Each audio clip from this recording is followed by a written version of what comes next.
Berbuka takjil dengan tempe mendoan. Berbukanya ditemani dengan maksiat.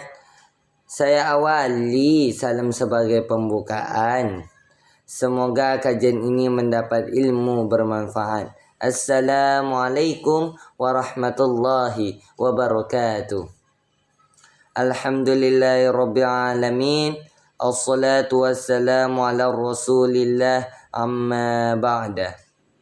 Syubbanul yaum rijalul ghad. Semoga pemuda pada hari ini bisa membawa dan mewujudkan perubahan bagi bangsa, agama dan juga bernegara. Tema yang saya akan bawakan adalah pemuda menjadi penerus bangsa. Sekarang banyak sebutan untuk membedakan generasi. Pada umur 25 tahun sampai 35 tahun, sebagian kita bahkan banyak sudah yang mengenal bahwa ada sebutan generasi milenial. Di bawah itu maka disebut dengan generasi Z atau biasa yang kita sebut dengan Gen Z.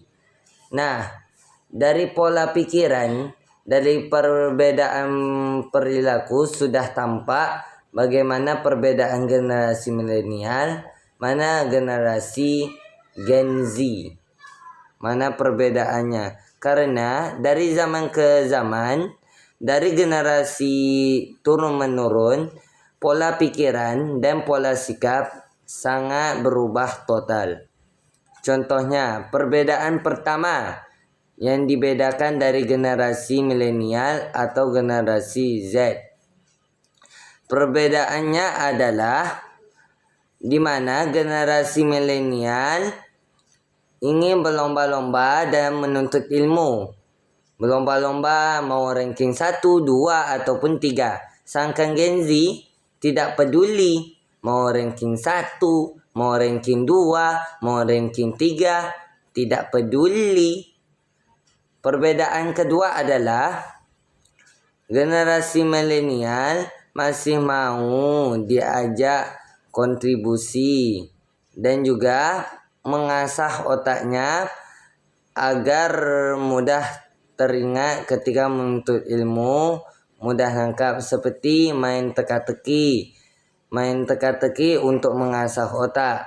Sedangkan generasi Gen Z dari pagi, siang dan malam yang pakainya teknologi, yaitu HP. Yang perbedaan kedua adalah dari bercanda dan juga sikap.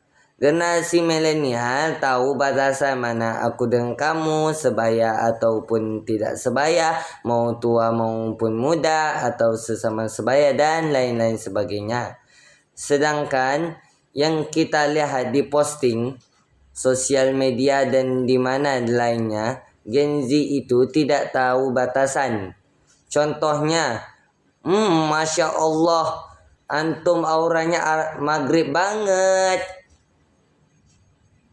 Tak usah ngomong maghrib banget, itu secara tidak langsung kita sebut Allah ireng, hitam, apalagi ejekan dan lain sebagainya.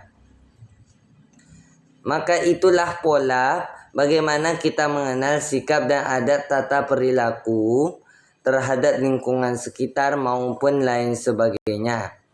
Seperti tadi, Masya Allah, auranya maghrib banget. Manusia diciptakan oleh siapa? Oleh Allah. Ternyata Allah menciptakan manusia itu kan berbeda rupa. Ada kulitnya sekian, ada sukunya sekian. Diejek ciptaan Allah. Masya Allah, auranya maghrib banget. Itu adalah contoh bagaimana rusaknya perilaku generasi zaman sekarang. Makanya generasi sekarang harus berubah menjadi generasi perubahan. Generasi perubahan harus menjadi generasi perubahan. Semakin badan kita untuk lemas-lemasan, bermalas-malasan, semakin itu juga kita banyak menggunakan minyak angin. Betul? Betul dong. Makanya Kalau pepatah orang dulu, pisau kalau tidak diasah maka dia akan berkarat. Betul? Maka itulah pola yang harus kita ubah untuk menjadi pemuda yang menjadi kebanggaan bagi bangsa, keluarga, agama, dan bernegara. Itu salah satu contohnya. Bagaimana kita bersikap, bercanda, maupun dalam menuntut ilmu. Apalagi kalau datang ke majelis ilmu. Zaman sekarang mau niat mau berangkat ngaji atau bikin sosial media, lepas tu story. Dalam storynya, Masya Allah, Tabarakallah, ijik-ijik mansyul.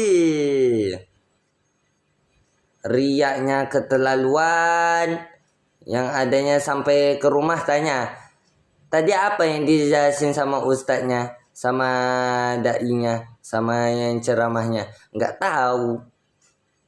Itulah yang harus diubah. Seperti kata syair dalam Imam Syauqi yang sering dinyanyikan oleh kiai-kiai ulama Indonesia. Syairnya seperti begini. Laisal fata bayakulu kana abi lakinnal fata bayakuluha anada. Pemuda zaman sekarang, pemuda kalau ingin dikatakan sebagai pemuda, inilah saya. Pemuda tidak akan dikatakan sebagai pemuda kalau dia sering bilang, inilah bapak saya sekian begini. Tapi dia akan dikatakan sebagai pemuda kalau dia bilang, inilah saya yang akan menjadi penerus bangsa. Demikian, itu saja kultum dan kajian ana untuk hari ini. Mohon maaf atas silah kata dan sila-sila kata yang ada tersinggung dan sekian lainnya. Wallahu mawafiq ila aqwamit thoriq. Wassalamualaikum warahmatullahi wabarakatuh.